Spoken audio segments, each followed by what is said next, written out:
G'day, I'm Omdevaji, Sheshnag Yoga Centre. What on earth is Kundalini?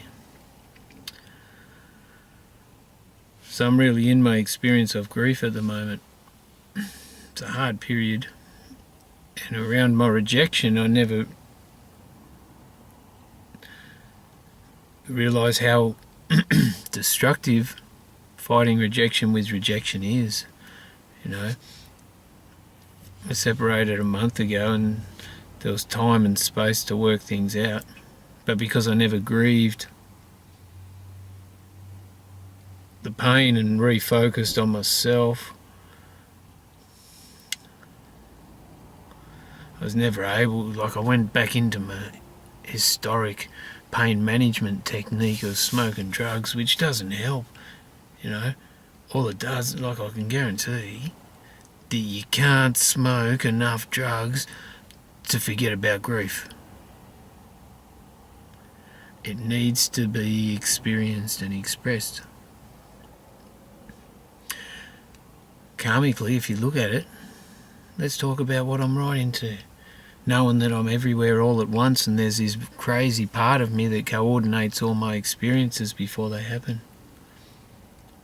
I need to learn stuff around feeling, embodiment. I needed to see the purest integrity, which I don't have. But my consort was beautiful in integrity. And the craziest thing about her integrity is she had the primest integrity, but because of my own sexual shame that I've recreated throughout my patterns in my relationships through my life, there wasn't enough time to come round after I'd learned all the stuff to do with meeting her where she was. She's been doing some work lately, which has been beautiful to watch. Slowly getting back into herself, because what happens in a relationship, you sort of tend to give yourself away, especially during the first year. She moved in straight away, so that was bound for intensity.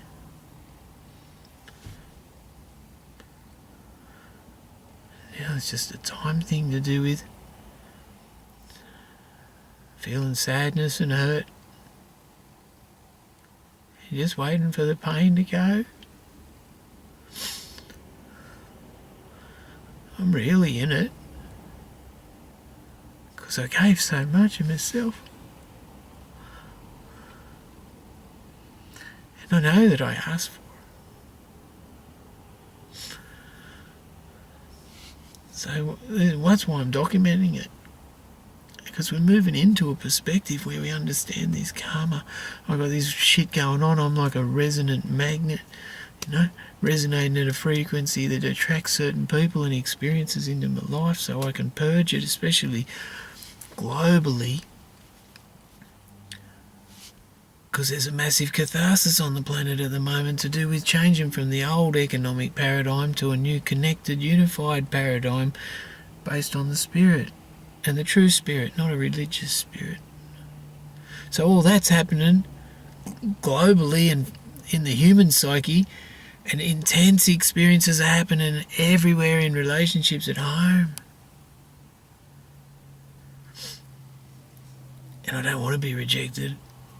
But ultimately I get rejected because they're so deeply wounded in the core of my being. Fucking Omji.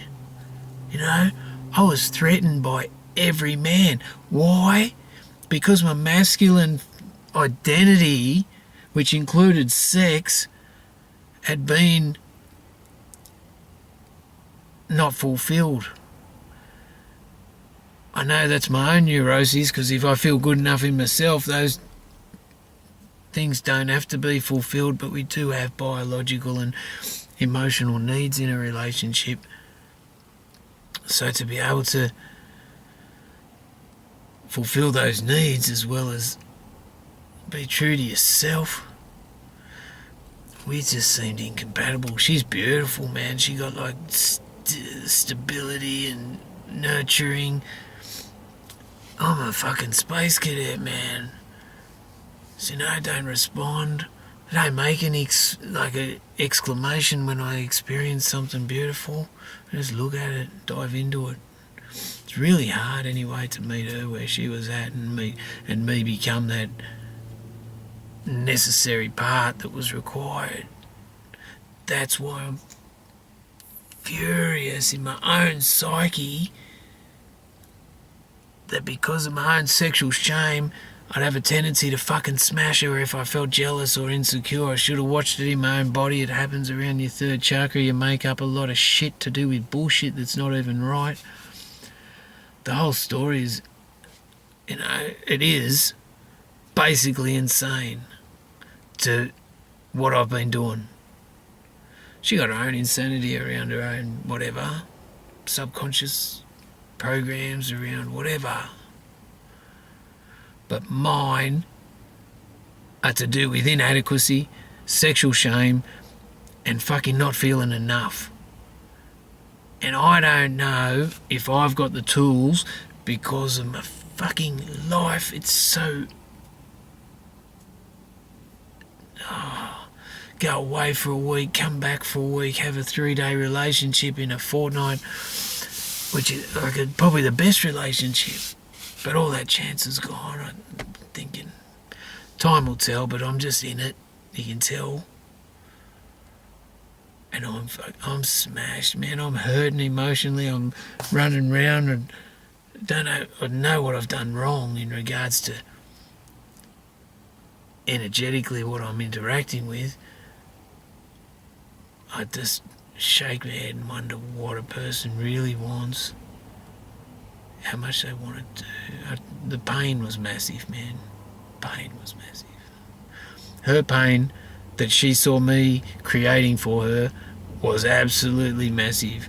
Just like when I got angry the other day, I bombarded her with all my pain. When she got angry a month ago, she let it rip. And that pain was so deep in her. Mine's just a kid yelling shit, Hers is, she is a sensual embodied being, and she was in deep, deep grief from having me in her life. And then I couldn't sustain a platform or an expression of being this awakened masculine, which I found a challenge for the last 18 months, but I've stepped up. The fucking irony is, they say show up. I show up. They say have a purpose. I've got a purpose. They say prepare the environment, music, candles, ambience. This didn't seem to work. And that's my own karma. In regards to my inability to communicate properly, inability to feel, and step up into the power of being a man. I don't know the answer, man. I'm tossing up whether to go and get more drugs or not. It's just fucking crazy. And I probably will. Look at my eyes. I don't know how to deal with the grief. But I've got to deal with it this time because she's come into my life with a beautiful experience and dragged me out of my cave to go and connect with community and family, which was beautiful, confrontational. I feel sick every time I go and have to connect. But it's brought me out to a point where I can talk to people. I can relate to what they're talking about and maybe focus on them. So the challenge is for me to be solid in myself, but also in that solidness, maintain participation in the community for connection. Because ultimately that's what life's about, connection. And my consort came into my life to tell me that. Teach me it. That's it. Okay. God is great. Om Namah Shivaya. Har Har Mahadev. You couldn't write this stuff, man. You couldn't script it. I don't even know how to talk about it in a way that it's comprehensible. What? You think you're off your head. Your mum looked at your penis when you were born. You had shame all your life. You develop a lifetime of fucking failed relationships around sexual shame and emotional inadequacy. Then you bring the cracker into your life, and just to make sure you deal with it. It's like the lessons get bigger and bigger. So hopefully I can learn this lesson so we can tick it off the list, man. Oh, I brought her into my life, man. I know. I attracted this experience through writing 4 things on my list, which I've talked about before. Increase my feelings, increase my sensitivity and sensuality, deep mind, clean my deep mind. Oh, I tell you, and appreciate divinity. It's exactly what I've done. Unbelievable. Next time I'll ask for 1 lesson at a time or something, but my consort's beautiful and I love her, and even though I'm holding on emotionally and stuff, I focus on myself and we'll see. But the compatibilities, you gotta face facts, man. So I'm in a process of like throwing everything around, jumbled, grief, sadness, despair. I don't know the answer, man. All I know is God is great, and there's way more to the human framework and this experience karmically than you can even fathom. So peace, share the world.